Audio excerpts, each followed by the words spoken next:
One of the most knowledgeable and interesting people in Hawaii, in my opinion, is Panos Prevedouros. And he's here today to talk with us about energy proposals and also transportation. If you ever wanted to know if those windmills work, or why the traffic is so bad, or why certain spots are why the way they are with accidents, he's the guy to tell you. So Panos, I want to welcome you to the show today, and thank you for coming. Thanks for having me. So tell us about, there's a lot of talk right now, there's a lot of debate over should we have windmills, should we have solar farms, and there's all these talk about at the legislature about putting $1 billion or $2 billion cable underwater and connecting the islands, and having, there's all this controversy on Lanai about sending their energy to Oahu. So what do you think is the best solution for Oahu, and what do you, or for Hawaii, and what do you think is just the worst ideas? Right. Well, time's going by, we need to go away from our, dependency on oil. So that goal that the legislature has is admirable. So as you said now, we have to really think very carefully about all the options and what is good for us. Definitely, for example, wind is not very good for pretty much anybody. Denmark has gone full throttle with wind. And President Obama sometimes mentions Denmark, and they are poised to be close to 100% wind. So what happens when the wind doesn't blow? Well, they have a golden parachute that nobody else has. They are directly connected to other Scandinavian countries like Sweden, that they have huge hydroelectric dams. So when their electricity goes down, they have Hoover dams giving them hydroelectric power. So that's good. So when they have excess wind, they trade credits with their neighbors. Our neighbor is the ocean. We have nobody to trade credits. So this kind of unreliable power that goes up and down cannot be balanced with something external, because where is the external? Now, if we had gobbles of, geothermal power that we can throttle down, get the free wind, and throttle it up, yes, but we don't. The only thing we have is 85% oil, 10% coal, and everything else is the remaining 5%. Now, you asked me the question of what is the best solution. Funny, we've been talking about this for over 10 years, and we really don't have an optimization or anything that leads to a solution. I actually have a master's student working on that to try to find what are some alternatives for Hawaii. My personal preference, and actually I mentioned it in 2010 when I ran for mayor and I got creamed, which was expected, was that perhaps for the long term, if we want to be serious about solving the problem and cutting the tether with oil, we got to go nuclear. And of course, this statement went nuclear immediately, and the channels picked it up, and why did you say that? And we cannot even install nuclear here. Obviously, there is, our constitution does not allow to take a nuclear power plant and put it in the middle of Coco Head Crater, like, Rod Tan said that you would put a landfill there. But I never proposed anything like that. No. I never proposed that it will be anything nuclear situated on any island. My solution was very similar to, the tether, but I wouldn't go to Molokai. I would simply go 15, 20 miles out in the horizon. I would use a retired big Navy ship, could be a retired, aircraft carrier. That thing already has 300 megawatt of power in it.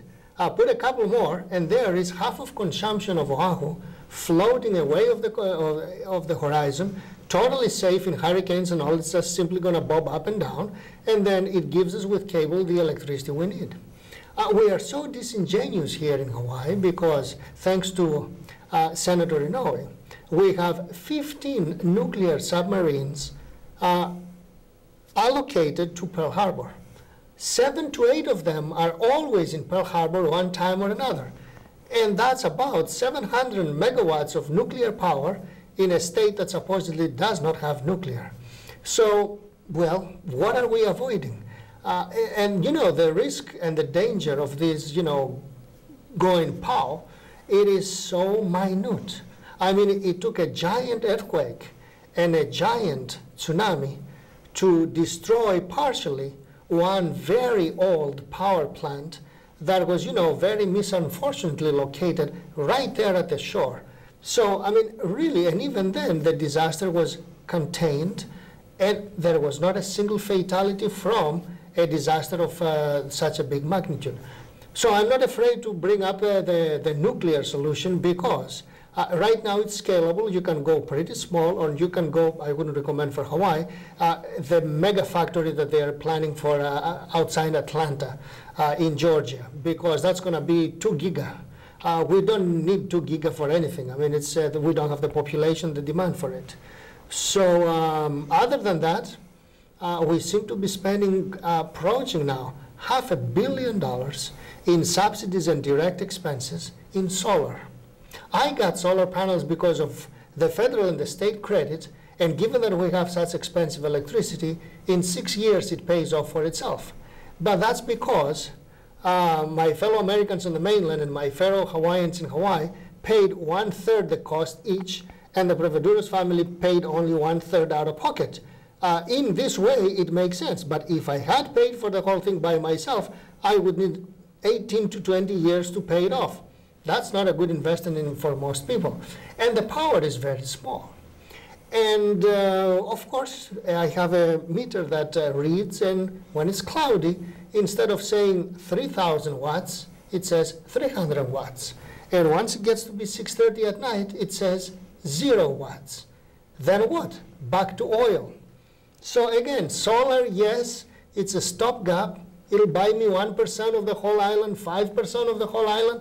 What is the remainder 95%? Now, for people that don't have solar for their electricity, how long does it last and during the day? I mean, do you have power at night, or it just automatically kicks in, or how does that work? Well, it kicks automatically as it gets the photons. The photons can come, even, scattering around. So you can have a little bit of electricity even before the sun comes up. Mine reads 15 watts. So it's tiny. So bottom line is that, we have the feed-in tariff. That's a legal term that we have established in the state of Hawaii. So every watt that you're making actually immediately goes to the grid. So it's an automatic credit. And then, so basically, you never get to use your own. It's like you produce it. Well, you might use it domestically, but basically the meter starts going slower or even in reverse. So it's an automatic credit. And the way we have it, and that's very important for the folks that they are installing it, you cannot go big. You have to go maximum 60% really of what you need. Because even if a year, it's a perfect year, we have such brightness, or your location is fantastic, no cloudiness or anything, and you make gobbles of electricity, yes, you have a lot of credits, but at the end of the calendar year, if you have more produced than you spent inside your home, you lose all of that. So your investment doesn't pay off. So mine actually, it's designed to do about 50%. So it drops the bill to about, 45% roughly of what it used to be. So it's a good deal. Mm-hmm. Again, it's subsidized. And then how much does the average person invest in a system, and then how does the credit situation work? The credit is it's a maximum credit, I believe, of $5,000. You cannot go above that. Same federal and the state. For that would buy you roughly a 4,000 watt system. And the price of it, well, in very rough terms, would be somewhere around $20,000. I think it varies a lot by supplier, and some of them do financing, some of them they don't require any upfront money. There is all different plans of how to do this. And you have, the important thing is that you have to have the income. Mm-hmm. Because all these are tax credits. So if you don't have $5,000 in state taxes, which is, a sizable amount, you cannot deduct that. You can only deduct what you have. An interesting thing, we received an email from the legislature. Now the legislature wants to make people to provide loans or additional help to people who cannot afford to get solar. How does that even make sense? Already it's subsidizing because, well, the excuse is that it's subsidizing the rich and those that can afford it. We're not rich, we're just making enough money to pay enough taxes to justify that. But again, it's like the Clinton era, helping people who cannot afford a home to buy a home. And we know the result of that. Now we are helping people who cannot install solar. Really, in Hawaii we cannot get it straight. Well, it sounds like the solar company is recommending that. Well, it's something possible, right? Yeah, no, of course. Mm-hmm. They're lobbying for that behind the scenes. It's more business for them. They're just selling it. The solar companies, not to their discredit, but they're in the business of installing solar installations. So how is getting paid finally, and who pays what? Well, for them, the more fat subsidy they get, the more guaranteed the money, because it's going to be easier for more customers. But overall for Hawaii, that's not a good way to get off of oil, because really we're spending, as I said, we're going to exceed probably the $500 million mark, which by now could probably have bought us the entire alternative electricity we could have had in the form particularly of natural gas or nuclear. And we are doing 1% and 2% increments with wind and solar. And that's not the way to get off of, actually that shackles you. Because you need the oil there every time wind goes down and the sun sets, you need the oil to provide all the rest. That's eternal dependency. That's a known plan. Now, there's a big controversy right now about fracking and natural gas and so on. So. But that's not our problem. I mean, yeah. I sent out my newsletter and I got a couple of not so polite email responses back and said, well, because the people are very passionate about it, right? And they said, you want fracking in Hawaii? And I said, oh, basta, brother.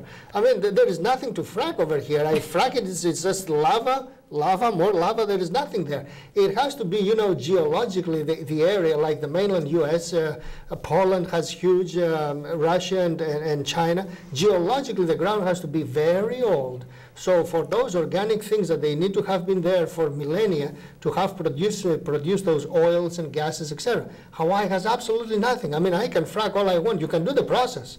The process is, you put pukas and you do pressurized water and other chemicals and you frack. So you can destroy rock. You're not going to get anything out of it. So we'll never do that. Because people immediately in Hawaii, they said, you're going to destroy our clean water. So number one, there is no point in doing any fracking in Hawaii. There is no natural gas. Or if there is, it's so minute, it wouldn't be cost effective. So we are only talking about, given the fact that they are doing it, gobbles of it in Pennsylvania, Nebraska, and whatever, bring the tanker in instead of bringing, oil from Indonesia or Alaska. And it's a cleaner fuel, it's a cheaper fuel, and because it's domestic, actually, we can somewhat better regulate its price. Now, I've heard that the Jones Act ships can't accommodate this, though. There are limitations. For example, we definitely cannot bring inexpensive natural gas from China or Russia. And in addition, there is a very limited supply of these types of ships because we never built any American ships of this nature. They're Korean, they're Chinese, they're Greek, but they don't have authorization to actually operate between American ports. Therefore, Hawaii can never get that. And, unless we get an exemption. Well, other folks are trying, and hopefully we can, yes. American Samoa is exempt, so we could possibly gain an exemption or at least partial exemption, so we can receive foreign vessels. So parenthetically, for folks that for the first time maybe they heard the Jones Act. Jones Act is a very old law from the early 1900s protecting the marine operations, the boat operations, shipping operations in the oceans in the United States, and requires that all the boats are American-made, American-owned, and American-operated. It's a form of cabotage, of protection, which had very valid, foundation in 2 centuries ago. By now, it's totally counterproductive. Totally counterproductive. I mean, the Greeks, I went in Athens, they want jobs. They want to build ships. We have huge shipyards, and they have reasonable labor rates. However, South Korea has become such a machine in producing essentially Honda Accord-level boats at a Hyundai price that, even locally, it's not worth it to provide the subsidy to make, the container ships, etc. And I had friends visiting me in Hawaii because husband and wife were in Busan in South Korea supervising the building of Greek ships there. They're so good. Well, the Jones Act causes a lot of problems for us here, and you're going to have the strong supporters, like everyone in our congressional delegation is going to back the Jones Act because the unions do, and they support these these people that get elected. We've had in the past Ed Case, when he was in Congress, challenge the Jones Act, and Charles DeJoux. Of course. And these are the only big names that they went. All the establishment, from Senator Inouye now down to his successors. They're pro-establishment, pro-Jones Act, which actually shackles Hawaii. And By some estimates, it increases our local cost when it comes to shipping to somewhere between 10 to 45%. So a depending product on what you account for. Exactly. So it affects your toilet paper and rice directly. Right. We're not talking about, you know, fuels and natural gas. This daily affects everything we receive from the mainland. Imagine going to the grocery store and everything is 45% cheaper. Right. Because everything comes by boat. It doesn't come by airplane unless it's caviar, and who cares? So the basic supplies come, you know, by boat. Actually, over 95% of what we ship, including cars, parts, even airplane spare parts. So everything, you know, escalates.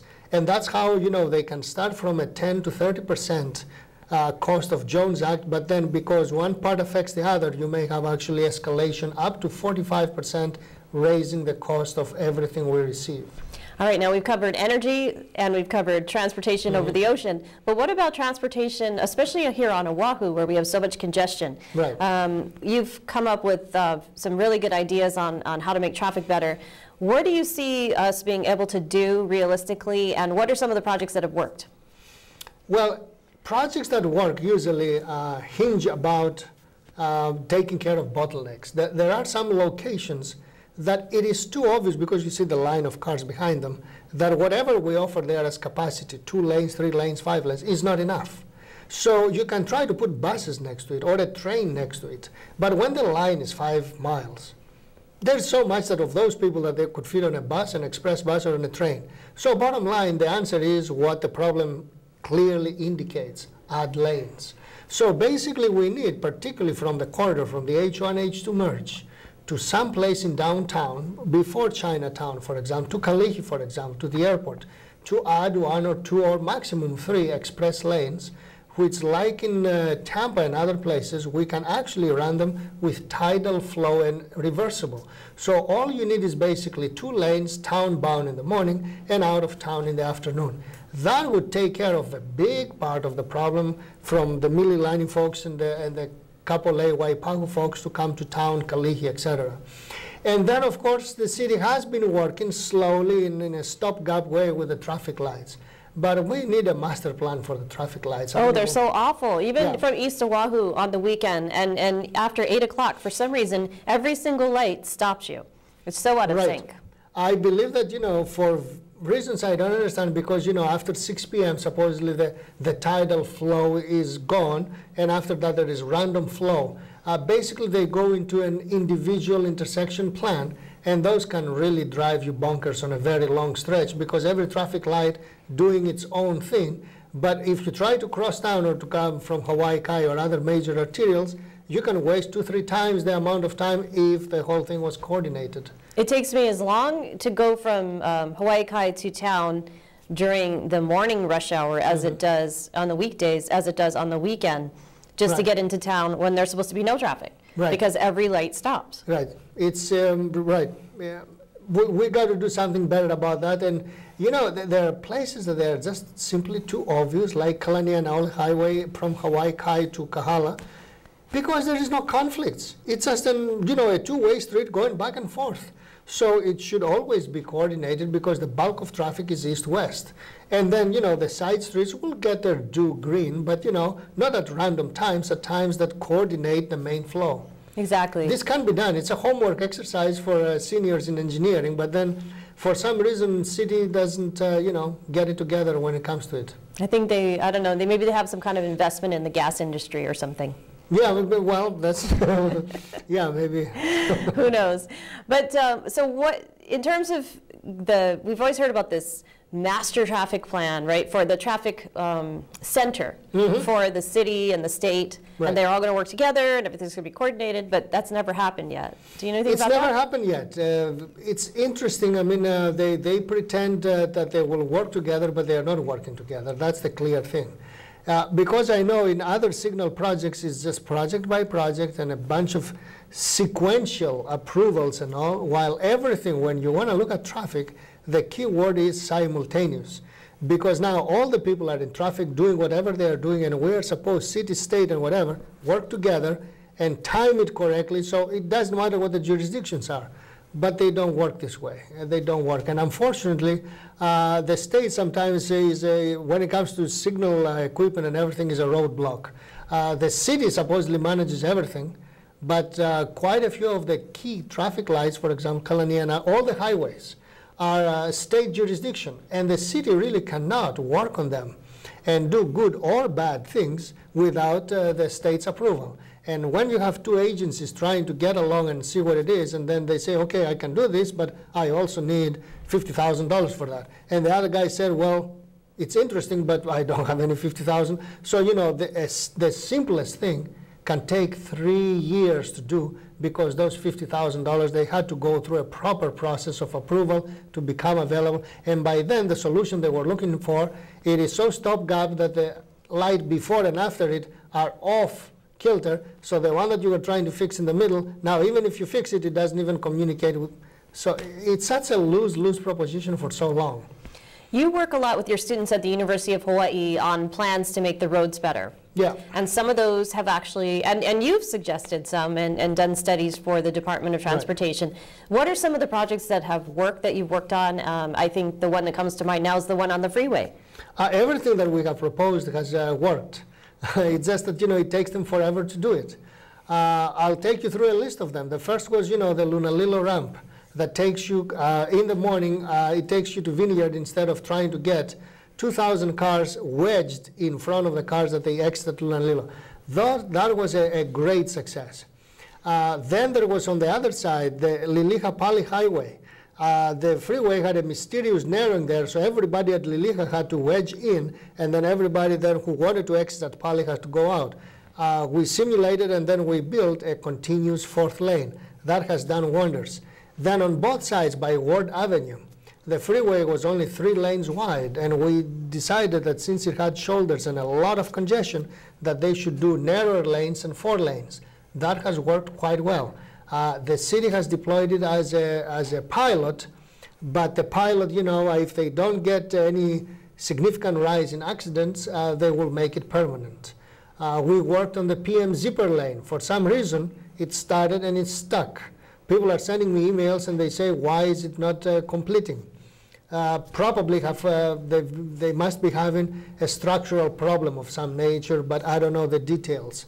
And the Middle Street fix is about to go to contract, and it's going to add a lane to one of the worst merges in the nation. That'll help the situation by 30%.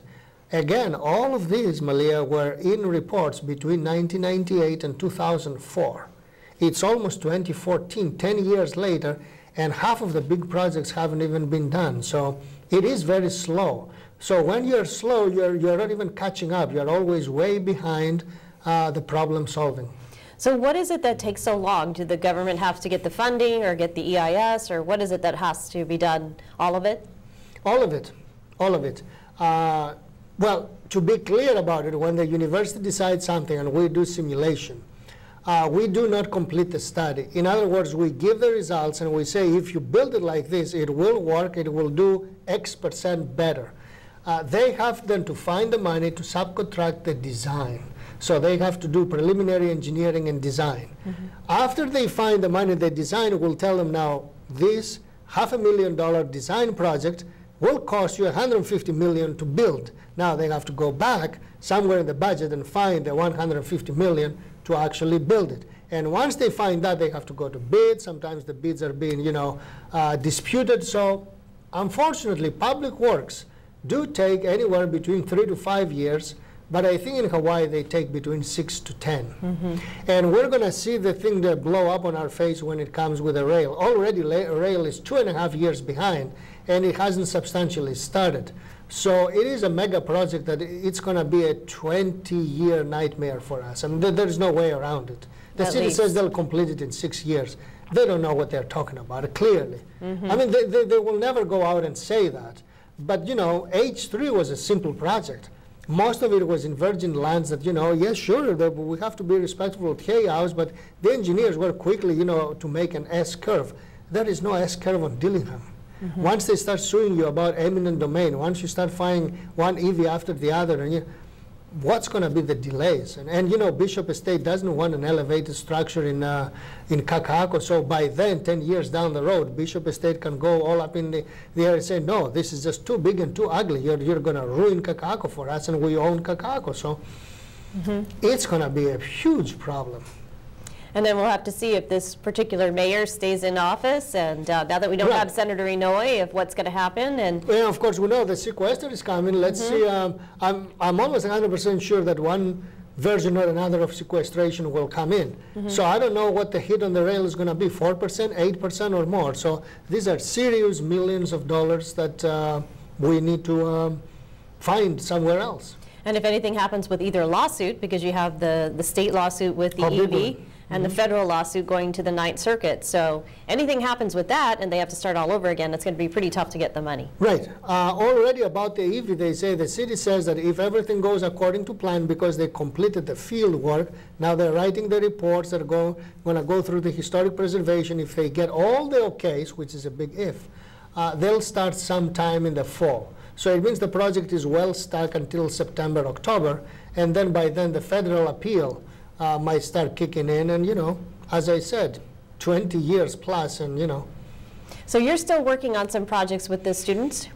Oh yes, I'm switching my focus mostly on energy right now, because it's also in the forefront, and now it's the opportunity to make some good decisions before the big decisions are made. Now it's the time to do it, because once you commit hundreds of millions of dollars in alternative forms of infrastructure, then like rail, you know, the money goes one way, and hopefully when it comes to energy, it's not going to be another rail.